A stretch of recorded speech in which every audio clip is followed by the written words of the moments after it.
Hi there and welcome to another topic to help guide those stuck in the mortgage market. If you're self-employed, on short contracts or feeling a little bit lost in the process of applying for a mortgage, we've got you covered. We're going to cover today why mortgages get rejected, how flexible lenders are, and how long you've got to be your own boss to have serious consideration from lenders. I'm joined again by Lizzie from Mortgage Advice Bureau, with over 15 years of expertise in the field, is here to answer some frequently asked questions on the self-employed and freelance community. What are the common reasons for mortgages being rejected among self-employed applicants, and what can individuals do to address these issues in upcoming applications? So the main thing is the length of time that you've been self-employed. So if you're a straightforward sole trader, even if you're a company director and you own over 20% of the business, you're classed as self-employed as well. Most lenders need a minimum of 2 years self-employed income. There are a few that will take 1 year, so it's not impossible, but we need at least 1 year's full trading, if not 2, to be able to use the income. The other thing that they'll do is have a look at your tax return and your tax year overviews, which proves how much, if you've actually paid the tax. If there's still a debt showing on there, that could affect the affordability and whether they would lend or not. They may want to see your business accounts and the conduct of your business accounts. So there are a few things to consider. As long as you've conducted your business well and you've got at least 1 year's full trading accounts, then we can definitely give it a go. Yeah. Now, given obviously there can be unpredictable income when self-employed, do lenders offer a different formula for self-employed, or do they show any flexibility in the packages? So some will, it can get a bit complicated because all the lenders have different criteria.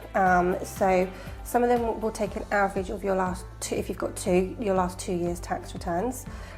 So if 1 year is lower, then you can average it out, which will obviously bump it up a bit. But similarly, if the most recent year is higher, that will bring your average down a little bit. There are some lenders that will, if it's gone up, will take the most recent year. Again, that they're very niche lenders. The other thing is some lenders do a lower income multiple for self-employed people, just because of that element of risk. You could earn a lot less the following year or the current tax year. So some lenders do reduce the income multiple for self-employed people. For contractors, they will take an average of your last 12 pay slips. So these calculations can get very confusing. So the best thing to do is speak to someone that can approach the right lender for you. Yeah, of course.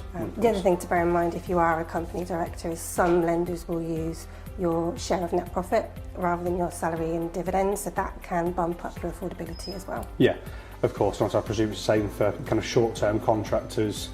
Is there kind of a specific deposit they need to target towards to lower their monthly Not in payments? terms of deposit, no. I mean, the only thing with contractors is they like to see a track record. So if you've just gone onto a contract, it's your first one, they may be a little bit concerned with that. Yep. If you've had one previously and it's just been renewed, that's better. If you're coming to the end of a contract, they will want to see that it's going to be renewed again.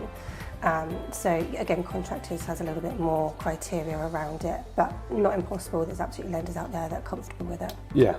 I also read recently about a self-certification mortgage. What are these, and is there any value, and is it worth looking into?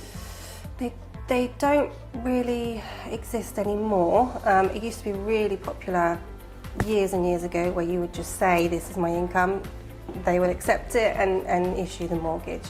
Obviously, the rules around mortgages, especially with the banking collapse in 2008, are a lot more stringent now, as they should be. We have to protect, the banks have to protect themselves, and we also have to protect our customers. Yeah. So as a responsible mortgage broker, I would always do it based on what you can afford. Yeah. And what you declare. So that's the other thing with self-employed, you have a lot of expenses that you can offset and things, so they will take what your actually declared income is. Yeah. Okay. Is there any professions that will have a lower chance of being approved, and is there any extreme no-goes that will have you denied immediately? Not really professions, no, it all comes down to the income and what you can prove and what they're comfortable with. It may be a little more difficult when we get to age, and that's with employed anyway, so if you do a very physical job, like a bricklayer or a scaffolder, is it realistic that you can do that job up to age 70, or do we need to finish the mortgage at 65 or 68? So that's the only thing that might come into consideration, but that's the same with employed anyway. And it possibly few and far between, but if you're in like a professional sportsman, for example, they might limit your term even further to say 40, 45, whatever. Of course. Well, thank you again for sharing your insight on this topic. If you've got any questions about securing a mortgage as a self-employed, please get in contact with Lizzie from the Mortgage Advice Bureau, or find your local Parkers and pop in for a conversation to book an appointment, and let's get you moved. Thank you.